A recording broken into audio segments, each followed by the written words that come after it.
Olá, queridos! Bem-vindos ao nosso curso bíblico Apocalipse, Revelações de Esperança. Estamos de volta e hoje nós vamos estudar a lição de número 16 de nosso guia de estudos. Eu já estou com o meu guia aqui de estudos, Apocalipse, Revelações de Esperança, lição número 16, na página 73. Hoje o tema é muito importante porque nós vamos tratar sobre a besta que sobe do mar. O capítulo 13 de Apocalipse, João, ele trata sobre duas bestas, a que sobe do mar e a que sobe da terra. Hoje nós vamos focar sobre a besta que sobe do mar. Quem é esta besta? É o que nós vamos aprender a partir de agora. Então, pegue a Bíblia, pegue o teu guia de estudos. Se você não tem este guia de estudos, não tem problema. Tendo a Bíblia já é o suficiente, você poderá fazer as suas anotações, mas tira um tempinho agora para você assistir a este vídeo e vamos juntos aprender sobre o tema. Mas eu quero orar ao Senhor, porque somente o Senhor, através do Espírito Santo, é que poderá nos conduzir a partir de agora a compreendermos a verdade das Sagradas Escrituras. Oremos então. Pai querido, em nome do Senhor Jesus, rogamos-te pelo Espírito Santo, porque somente o Espírito Santo pode abrir a nossa mente e o coração para as verdades das Escrituras Sagradas. Ó Deus, que teu Espírito Santo fale a mente das pessoas, dos meus amigos, que estão agora assistindo a este vídeo, participando deste estudo bíblico. Senhor, se alguém precisa tomar uma decisão pela verdade, tomar uma decisão por Cristo Jesus, que esta pessoa agora venha tomar essa decisão por Jesus e pelas verdades de Jesus Cristo. E em nome dele, no nome de Jesus que nós oramos. Amém e amém. Louvado seja o nome de Jesus, o eterno e soberano Jesus Cristo. Vamos lá então, queridos. Vamos aprender sobre Apocalipse 13, a besta que sobe do mar. É um dos temas bíblicos mais intrigantes. É o aparecimento do anticristo. Você vai encontrá-lo em vários textos da Bíblia. 1 João capítulo 2, verso 18 e o verso 22. Também 1 João 4, verso 3, 2 João 7. E o próprio Jesus Cristo, ele previu o surgimento de falsos cristos. Mateus capítulo 24, você pode encontrar ali a partir dos versos 23 e 24. Tá? Também chamado na Bíblia de homem da iniquidade. Está lá em 2 Tessalonicenses capítulo 2, o verso 3, Inico, no verso 8, chifre pequeno, lá no livro profético de Daniel, no capítulo 7, no verso 8, verso 11, verso 20, 21, 24, 25, aí no capítulo 8 de Daniel também, nos versos 9 a 12, eu estou apenas citando textos, nós não vamos ler esses textos, mas você pode estar depois conferindo aí na tua Bíblia, sobre o aparecimento do anticristo. E aqui no livro do Apocalipse, queridos, é identificado como a besta que sobe do mar, Apocalipse 13. E aí alguns se perguntam, se seria o próprio demônio personificado entre a humanidade. Outros já questionam como interpretar o enigmático número 666, 666, que seria a chave principal para descobrir a identidade do anticristo. E com base nisso, muitos líderes políticos, por exemplo, da humanidade, já foram identificados como sendo o anticristo. Alguns acreditam que se trata de alguém que vai aparecer somente no futuro, quando a igreja então for arrebatada. Então, alguns têm esta vertente, têm esta interpretação. E então vai aparecer no futuro, vai governar o mundo e vai tentar destruir o verdadeiro cristianismo. Mas na lição de hoje, a verdade bíblica, ela é separada das especulações humanas sobre o anticristo. Então você vai descobrir a partir de agora o que a Bíblia de fato nos revela sobre aquele que adulterou a mensagem do Senhor Jesus, e também saberá como evitar seus enganos e manter-se fiel ao verdadeiro e único Salvador. Ok? Então, nossa primeira pergunta é: onde o anticristo surgiria, produzindo o abandono da verdade? Dentro da igreja cristã ou fora dela? Vamos para o livro de 2 Tessalonicenses, capítulo 2, o verso 4. Mas eu quero ler com vocês a partir do verso 3, é importante. Diz assim o texto: ninguém de nenhum modo vos engane, porque isto não acontecerá sem que primeiro venha a apostasia e seja revelado o homem da iniquidade, o filho da perdição, o qual se opõe e se levanta contra tudo que se chama Deus ou é objeto de culto, a ponto de assentar-se no santuário de Deus, ostentando-se como se fosse o próprio Deus. O apóstolo Paulo aqui, escrevendo à igreja de Tessalônica, Paulo no capítulo 2, ele está tratando sobre a segunda vinda de Jesus, mas estava aqui advertindo aos cristãos de Tessalônica de que a segunda vinda de Cristo, ela só iria acontecer após, olha só, após então ocorrer uma apostasia. Jesus só viria após ocorrer uma apostasia. Então Paulo ele começa aqui advertindo aos cristãos de Tessalônica: ninguém de modo vos engane, porque isto não acontecerá. Ou seja, para que ocorra a segunda vinda de Cristo, primeiro é preciso que venha a apostasia. Tem que ser revelado primeiro o homem da iniquidade. O filho da perdição tem que ser revelado primeiro. E quem é esse filho da perdição? Se levanta contra tudo que se chama Deus. É objeto de culto, a ponto de assentar-se no santuário de Deus, ostentando-se como se fosse o próprio Deus. Então a apostasia deveria ocorrer primeiro, o filho da perdição deveria então se manifestar primeiro. Então somente após isso é que em breve Jesus vai aparecer pela segunda vez. Então, queridos, o poder que levou ao afastamento dos princípios de Cristo, dos apóstolos, surgiria dentro do próprio cristianismo. E é isso que o apóstolo Paulo aqui, no capítulo 2, escrevendo à igreja de Tessalônica, ele está nos dizendo. Então olha só que interessante. Ele não seria percebido negativamente pelos cristãos. Pelo contrário, a cristandade o teria em grande reverência e seria o centro da religião cristã. Aí na profecia de Apocalipse 13, o Apocalipse 13 revela de quem se trata. A apostasia que Paulo está aqui nos dizendo não iria acontecer dentro do islamismo. Não iria acontecer dentro de uma outra religião, mas iria acontecer dentro do próprio cristianismo. Olha só que interessante. Na pergunta de número 2, como o Apocalipse identifica o poder apostata representado pela primeira besta, a qual surge do mar? Então vamos para Apocalipse, capítulo 13, o verso 1. Diz a palavra de Deus: vi emergir do mar uma besta que tinha 10 chifres e 7 cabeças, e sobre os chifres 10 diademas, e sobre as cabeças nomes de blasfêmia.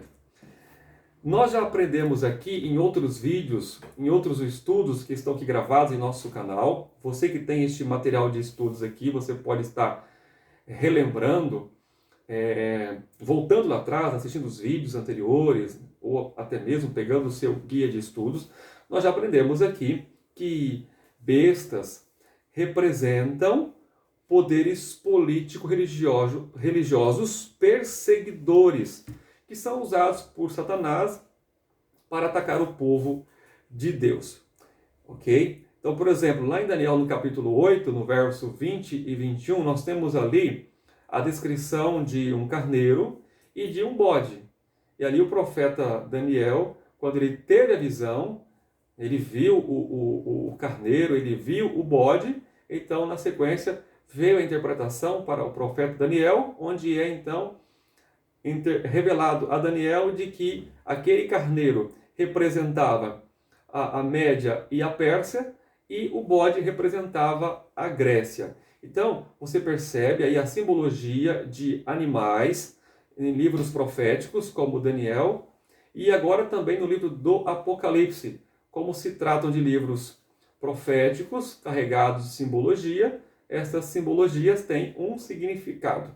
Então, bestas em profecia simbolizam poderes, reinos. E no caso aqui, poderes político-religiosos perseguidores que são usados por Satanás para atacar o povo de Deus. Então, em Apocalipse 13, no verso 1, aqui identifica esse poder, ok? Usado por Satanás para atacar o povo de Deus. E este poder aqui, do capítulo 13, verso 1, é o mesmo poder que foi profetizado pelo profeta Daniel lá no Antigo Testamento, no capítulo 7 e no verso 8. Também lá no verso 25, você pode depois acompanhar, e também o capítulo 8 de Daniel, como eu já citei agora há pouco, capítulo 8, eu citei o verso 20 e o verso 21, onde então explica ali o carneiro, que era os medos e os persas, e o bode, que era a Grécia. E é importante porque vocês se lembram, se vocês não assistiram os vídeos anteriores, mas Daniel capítulo 2, quando Nabucodonosor teve o sonho da estátua, ele não soube a interpretação, e o profeta Daniel deu a interpretação por graças a Deus, que mostrou para Daniel o significado do sonho, e ali aquela estátua representava 4 impérios mundiais. Vocês se lembram? Babilônia, os Medos e os Persas, a Grécia e o Império Romano. Cada um desses impérios, um foi dominando o outro, até chegar no último Império Romano, e o Império Romano também, ele chegou ao fim, ele foi dividido em 10 reinos, e do Império Romano pagão, então, levanta-se um outro poder, um poder político religioso. Ocorre então a apostasia do cristianismo, surgindo uma igreja apostatada, uma igreja apóstata, ok? Então, o Apocalipse 13 e o verso 1 tem tudo a ver com Daniel capítulo 7 e Daniel capítulo 8. Vocês podem depois estar lendo com muita calma para conferir. E esse poder aqui empreenderia uma perseguição de 1260 anos contra os verdadeiros seguidores de Jesus Cristo, aqueles que não abriram mão da verdade pura das Sagradas Escrituras. Por 1260 anos, então esse poder aqui, de Apocalipse 13, iria perseguir o povo de Deus. Aí eu pergunto, qual foi o único poder político religioso surgido no meio do cristianismo que promoveu então esta perseguição por mais de 1000 anos? Não há dúvidas, a história está aí para nos confirmar. A Igreja de Roma, a herdeira do antigo Império Romano, foi ela que então perseguiu todos aqueles que se levantavam contra ela, que se levantavam contra os seus ensinos. Não há outra, foi a Igreja de Roma, ok? Então na pergunta 3 agora é o seguinte: por quanto tempo Roma teria poder para perseguir o povo fiel de Deus? Aí, no capítulo 13 de Apocalipse, no versos 5 e 7, nós encontramos a resposta. Foi-lhe dada uma boca que proferira arrogâncias e blasfêmias e autoridade para agir 42 meses. E abriu a boca em blasfêmias contra Deus, para lhe difamar o nome, difamar o tabernáculo, a saber, os que habitam no céu. E foi-lhe dado também que pelejasse contra os santos e os vencesse. Deu-se-lhe ainda autoridade sobre cada tribo, povo, língua e nação. Então nós encontramos aqui 42 meses. Por 42 meses, esta besta que subiu do mar, ela então perseguiu o povo fiel de Deus, ok? Adulterou aí a palavra de Deus. 42 meses. Nós estamos lidando com profecia, nós já aprendemos aqui que em profecia um dia significa ou simboliza um ano. 42 meses são 1260 dias. Um dia em profecia simboliza um ano. Então 1260 dias são 1260 anos. Então 1260 anos aqui na profecia, nós encontramos a Roma, a Igreja de Roma, perseguindo o povo de Deus. Olha que interessante aqui, ó. Aqui a referência a Roma não está relacionada a seu poder pagão, mas agora a sua dimensão religiosa cristã. Então a gente volta para o que Paulo escreveu aos crentes de Tessalônica. Lá em 2 Tessalonicenses 2,4. Antes da segunda vinda de Cristo, primeiro vai ocorrer a apostasia. Vai então se levantar o homem da perdição. Ok? Vai se levantar contra tudo que se refere a Deus. Vai se assentar no santuário de Deus. Então, queridos, nota que já estudamos que a história, então, nos mostra, vai confirmando aqui as narrativas do livro profético de Apocalipse. Os 1260 anos de perseguição da Igreja Romana contra os sinceros seguidores de Jesus começa quando? Começou em 538, depois de Cristo. Quando então entrou em vigência o Edito de Justiniano, dando ao bispo de Roma poder legal para perseguir e entregar a pena de morte os cristãos que não concordassem com as suas opiniões. E aí, então, quando findasse os 1260 anos, então cumpriu-se a outra parte da profecia com a perda da supremacia política do chefe da igreja romana. Quando é que encerrou, então, os 1260 anos? Em 1798, quando Napoleão Bonaparte ele enviou suas tropas, comandadas pelo general Louis Alexandre Berthier, que então aprisionou o Papa Pio VI.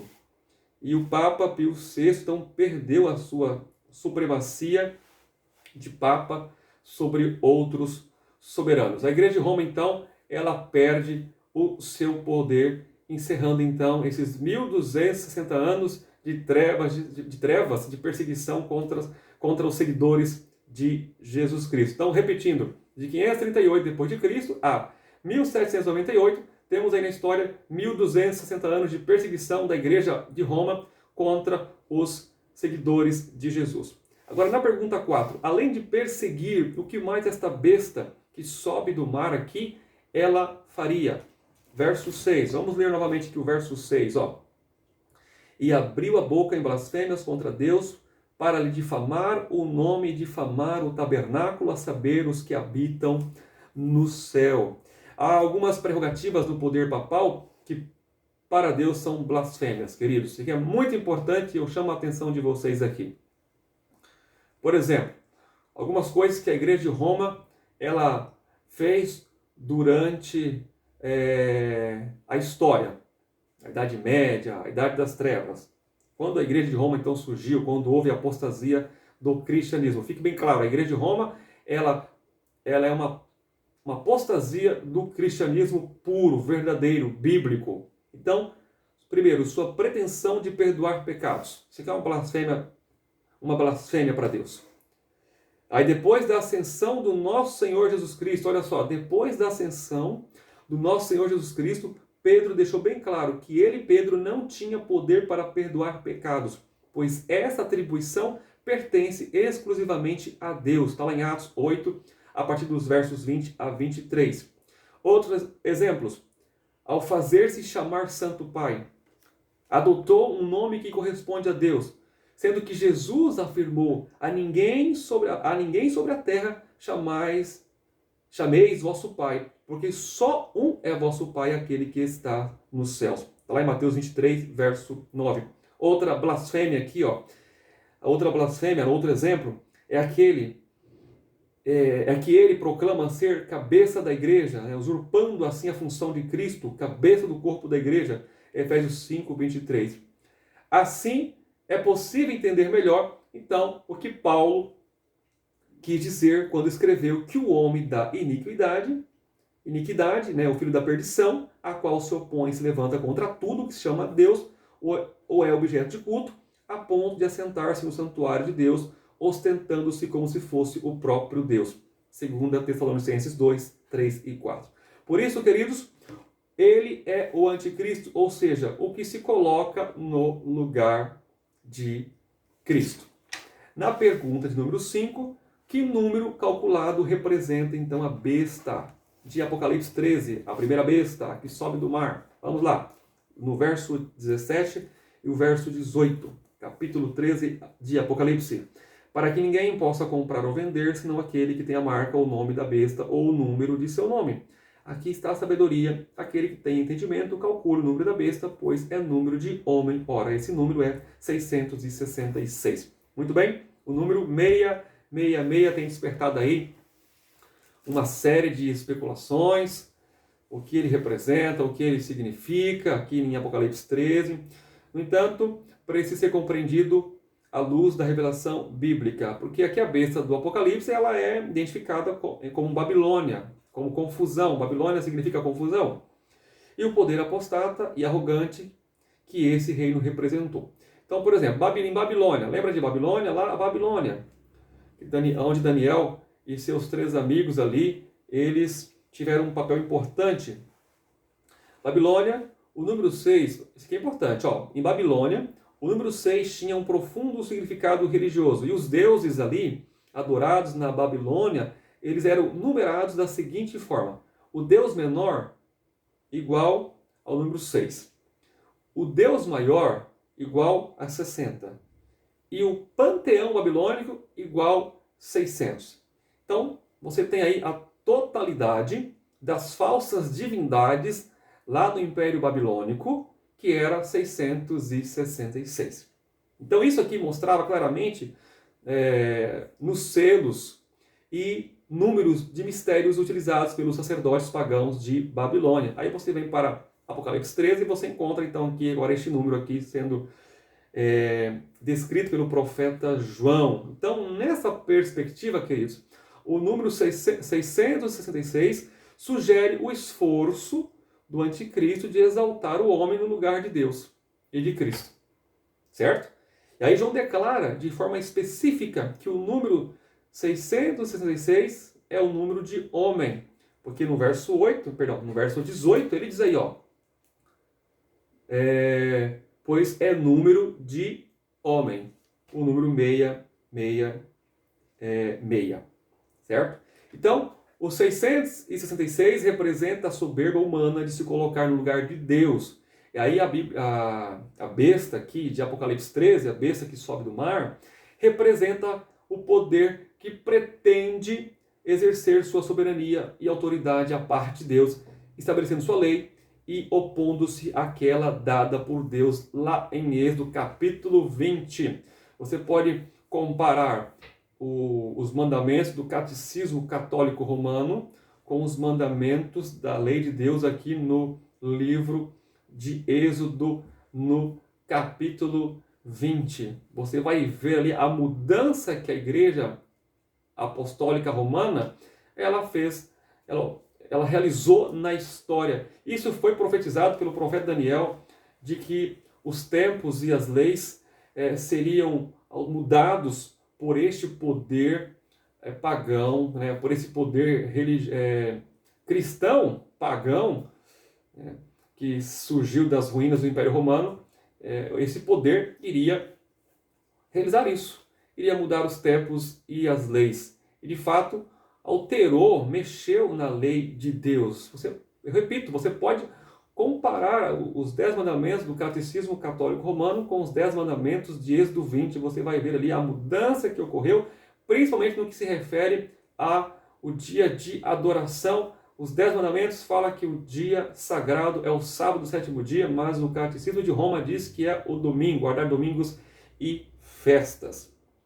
Então, para vocês verem como que a história confirma as narrativas do livro profético de Apocalipse. Agora, interessante aqui na pergunta 6. O que aconteceu com uma de suas cabeças? Voltemos para o capítulo 13, verso 3 e o verso 10. Diz assim, ó. Então vi uma de suas cabeças como golpeada de morte, mas essa ferida mortal foi curada, e toda a terra se maravilhou, seguindo a besta. Verso 10. Se alguém leva para cativeiro vai. Se alguém matar a espada, necessário é que seja morto a espada. Aqui está a perseverança e a fidelidade dos santos. O que ocorreu então com esta primeira besta que sobe do mar? Ela recebeu uma ferida de morte. Quando é que essa ferida de morte ocorreu então com esta besta que sobe do mar, com este poder político, religioso e também pagão? Quando que isso aconteceu? Bom, eu já disse bem lá atrás. Por 1260 anos, este poder perseguiu os cristãos, os verdadeiros cristãos, que começou em 538, dominou, tinha autoridade para fazer o que quisesse. Mas quando chegou em 1798, esta igreja apostatada, ela vai perder influência, ela vai perder poder no mundo, encerrando então os 1260 anos de opressão e perseguição contra os seguidores verdadeiros de Jesus. Aí vem então aí o general francês, como disse, né, o Berthier, que aplicou essa ferida mortal ao poder papal, à Igreja de Roma, e na época era o Papa Pio VI, e obrigar a renunciar aos seus poderes políticos. Queridos, a Igreja Católica Romana, ela teve aqui, neste período, de se submeter a várias condições impostas pelo governo civil. Aí então, a partir de então, os papas nunca mais tiveram autoridade política que tinham antes sobre chefes de Estado. Então, é dessa ferida mortal aqui que o profeta João está dizendo, está tratando, está nos revelando aqui. É desta ferida mortal que esta besta que sobe do mar, ela sofreu. Mas, olha só a pergunta 7. O que aconteceria com a ferida mortal sofrida pelo poder religioso? Porque diz que a ferida era mortal. Era mortal. Mas algo iria acontecer com essa ferida mortal. E o verso 3 do capítulo 13 nos responde isso. Diz assim, então vi uma de suas cabeças como golpeada de morte, mas essa ferida mortal foi curada. Então haveria uma cura para essa ferida mortal. E toda a terra se maravilhou seguindo a besta.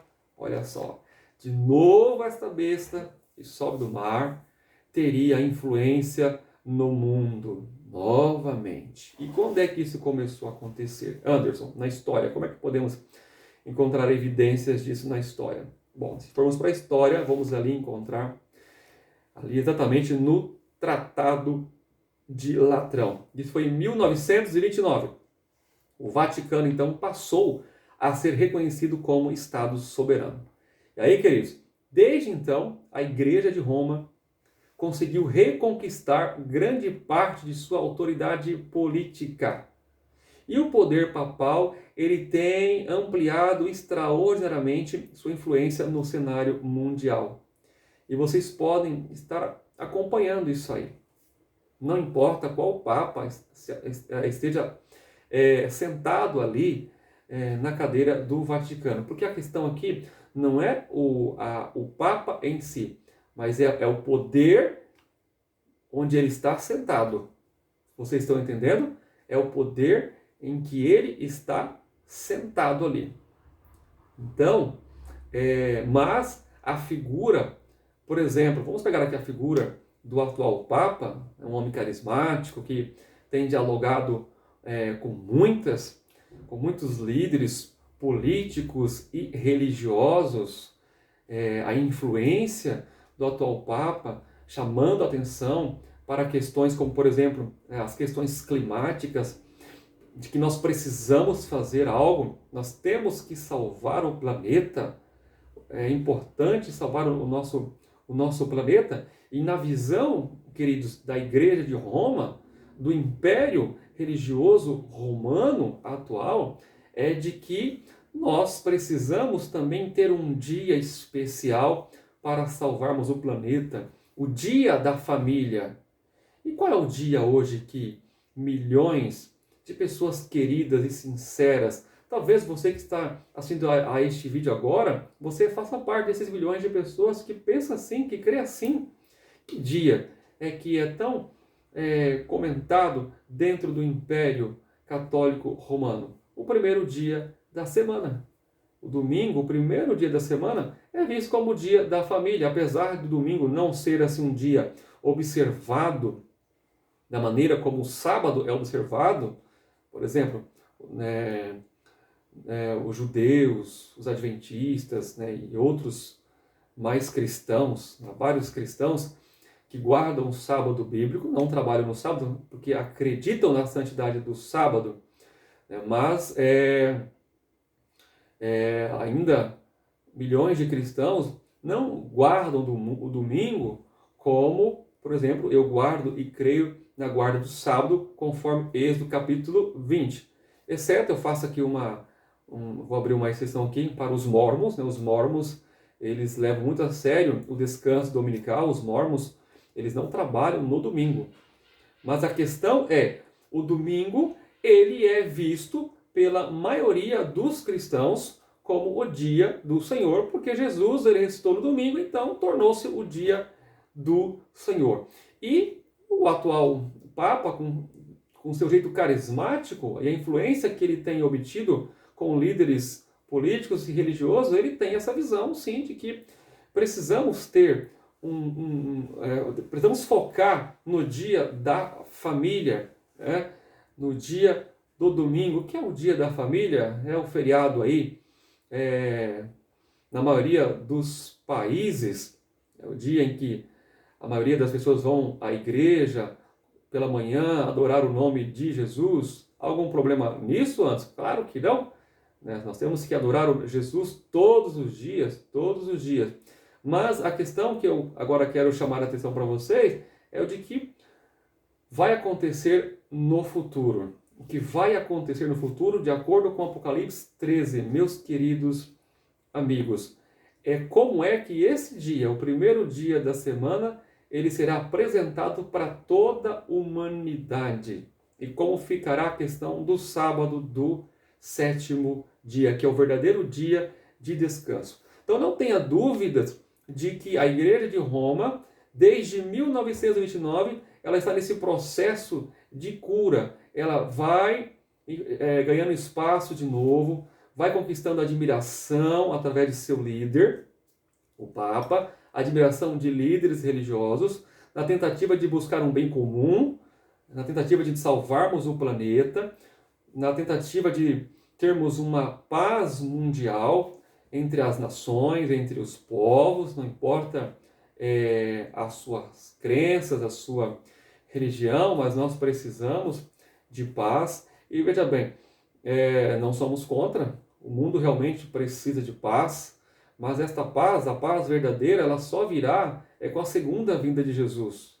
Nós temos que fazer a nossa parte em cuidar do planeta. Sim, nós temos que fazer a nossa parte em cuidar do planeta, mas este planeta, meus amados, meus queridos, ele só vai ser um planeta melhor, um mundo melhor, na segunda vinda de Jesus. Enquanto Cristo não voltar, meus queridos, as coisas só vão piorar, só vão piorar. Mas haverá essa tentativa da Igreja de Roma, mais uma vez, blasfemar contra Deus, em querer apresentar de novo uma alternativa, um dia para que a humanidade venha então parar as suas atividades, e a tentativa é influenciar os governos mundiais.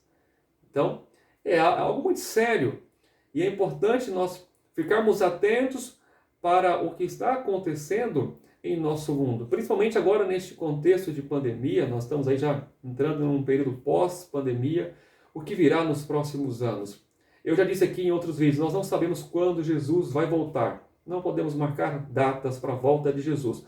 O que nós temos que focar é nas profecias do livro do Apocalipse, livro de Daniel, ficarmos atentos aos sinais e nos preparar dia após dia, tendo comunhão com o Senhor Jesus e defendendo a verdade de Jesus, pregando a verdade de Jesus, para que mais pessoas, dezenas, milhares e milhões de pessoas no mundo possam saber o que é a verdade e o que é a mentira e tomarem uma decisão, porque o fim, ele está próximo. Jesus, em breve, vai voltar. Jesus, a sua segunda vinda, é a solução para este mundo. Ok? Vamos então seguir. Pergunta 8. Quem são os que adorariam a besta? Capítulo 13, verso 8. Diz assim: e adorá-la-ão todos que habitam sobre a terra, aqueles cujos nomes não foram escritos no livro da vida do Cordeiro, que foi morto desde a fundação do mundo. Olha só, os adoradores da besta também adoram o dragão, a antiga serpente, né? O diabo e Satanás, que dá autoridade a esse poder profano. Então, os seus adoradores não podem estar inscritos no livro da vida, reservado apenas aos santos, aqueles que seguem a Jesus, que aceitaram a Jesus e a sua santa palavra. E acima de tudo, queridos, deveríamos desejar que o nosso nome seja escrito no céu. Lucas capítulo 10, o verso 20, trata disso também. Então, os adoradores da besta, eles não vão ter o nome deles inscritos no livro da vida. Pergunta 9. Que advertência dada àqueles que adorarem a besta e a sua imagem, quando a marca desse poder terreno for imposta à humanidade? Vamos para o capítulo 14, verso 9 e o verso 10. Diz assim: Seguiu-se a estes outro anjo, o terceiro, dizendo em grande voz: Se alguém adora a besta e a sua imagem, e recebe a sua marca na fronte ou sobre a mão, também esse beberá do vinho da cólera de Deus, preparado sem mistura do cálice da sua ira, e será atormentado com fogo e enxofre diante dos seus santos anjos e na presença do Cordeiro. Ninguém, olha só, ninguém precisa receber o castigo reservado aos adoradores da besta e de sua imagem. Porque todos aqueles que estiverem com Cristo e se recusarem a acatar quaisquer imposições que sejam contrárias aos mandamentos de Deus não sofrerão as consequências de aceitar o último grande engano que se aproxima diante de nossos olhos. Então hoje você tem a oportunidade de ter a Bíblia aí à sua disposição, de você estudar este livro sagrado, compreender as profecias do livro do Apocalipse. Querido amigo, deixa eu lhe falar uma coisa. Se no futuro for imposto ao mundo, um falso dia de adoração, e você sabe que o verdadeiro dia de adoração é o sábado, você só vai aceitar o falso dia de adoração se você assim quiser. Porque a Bíblia é clara, o sábado é o único dia de adoração, o único dia sagrado, o único dia santo em que a humanidade toda é convidada para reconhecer Deus como Criador, para descansar, para honrar a Deus. Sabe qual é o dia da família? Não é o primeiro dia da semana. O primeiro dia o dia da família é o sábado. Deus deu o sábado para nós de presente para que nós pudéssemos nos reunir com nossa família, para nos confraternizarmos, para desfrutarmos das belezas da criação. É o dia de termos o culto na presença de Deus, mas é o dia de você estar com seus filhos, com a sua esposa, com o seu esposo. É o dia de estar na presença de Deus. Nós adoramos a Deus todos os dias, mas no sábado é um dia diferente. É um dia de descanso físico, mas também descanso espiritual em Jesus Cristo. Então já tem um dia, Deus já estabeleceu esse dia lá desde a criação, lá no Éden. Então se vier um outro dia contrário, como já ocorreu na história, como é que o domingo entrou dentro do cristianismo? Exatamente aqui, meus queridos. É na apostasia que ocorreu no cristianismo, quando surge a igreja de Roma. E os pagãos, olha só, os pagãos já dedicavam o primeiro dia da semana para cultuar o Deus Sol. Os pagãos é que dedicavam o primeiro dia da semana para adorar o seu Deus pagão, o Sol. E isso veio para dentro do cristianismo, e aí ocorreu a apostasia. E o primeiro dia da semana tornou-se um dia sagrado para milhões de cristãos. Mas isso é falso, é contrário às Sagradas Escrituras. Jesus, ele ressuscitou no domingo, ou melhor, no primeiro dia da semana. Sim. Foi um grande acontecimento? Sim. Nós louvamos, nós tributamos a glória a Deus pela grande ressurreição de nosso Messias? Sim. Mas a ressurreição de Jesus não tornou o primeiro dia da semana um dia sagrado para substituir o sábado do sétimo dia. Jesus não autorizou isso. Jesus não disse que era para nós cristãos agora guardarmos o domingo ao invés do sábado. Jesus é o Senhor do sábado. Então o sábado é o único dia do Senhor e ponto final. E se no futuro, o primeiro dia da semana, o domingo, tornar-se um dia imposto para a humanidade guardar, de que lado você vai estar? Do lado da Bíblia ou do lado da besta, de Apocalipse 13? Então a decisão que você precisa tomar é hoje, é agora.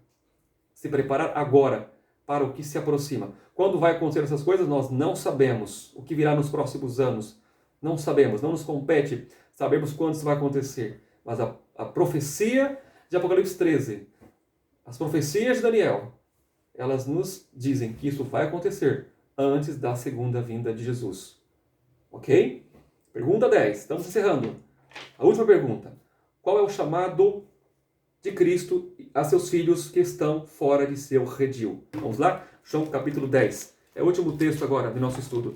O livro do discípulo amado, João capítulo 10, verso 9 e 16. Diz assim, ó. Eu sou a porta, se alguém entrar por mim, será salvo. Entrará e sairá e achará pastagem. Agora o verso 16. Ó. Diz assim. Ainda tenho outras ovelhas, não deixe aprisco. A mim me convém conduzi-las. Elas ouvirão a minha voz. Então haverá um rebanho e um pastor. Sabe, meus amados, meus queridos, a igreja de Jesus ainda ela não está reunida por completo. Sabe onde se encontra hoje a igreja de Jesus? A verdadeira igreja de Jesus, ela se encontra em todos os segmentos religiosos. Em todos os segmentos religiosos. Dentro da igreja católica, da igreja batista, na Assembleia de Deus, metodista, luterana, mórmon, testemunho de Jeová, no espiritismo, no budismo, no islamismo. Os verdadeiros seguidores de Jesus estão em todos os lugares. Não é somente dentro da igreja adventista. Então, Jesus em breve vai ajuntar o seu povo e haverá um só rebanho. Antes da volta de Jesus, haverá, escutem bem, só duas igrejas, dois povos, dois grupos de pessoas que estarão passando pela última crise final, onde a besta que sobe do mar, que teve a sua ferida mortal, que começou a ser curada desde 1929 e que, até então, tem trabalhado para reconquistar a influência no mundo político, mais uma vez, antes da volta de Cristo, ela vai dar esse poder político-religioso apostatado, vai dar o seu golpe mais uma vez contra a palavra de Deus. E isto vai envolver dia de adoração, vai envolver adoração. Então, os verdadeiros seguidores de Cristo, que estão em todos os segmentos religiosos, terão que tomar uma decisão de que lado estarão. Do grupo daqueles que serão selados pelo Espírito Santo ou do grupo daqueles que terão o selo da besta. Besta esta conduzida pelo poder de Satanás. Então, meu querido amigo, eu lhe convido a ficar com a Bíblia Sagrada. Não importa em qual religião você está neste momento. Você que ama Jesus, fique com a Bíblia.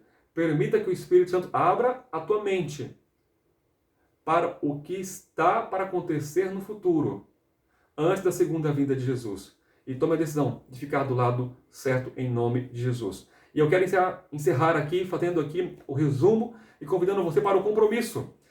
Compreendi que a besta de Apocalipse 13, 1 a 10, se refere a um poder político-religioso, representado pela Igreja de Roma, que por meio de seu líder máximo se coloca no lugar de Deus, pretendendo ter autoridade da qual somente o Senhor é digno.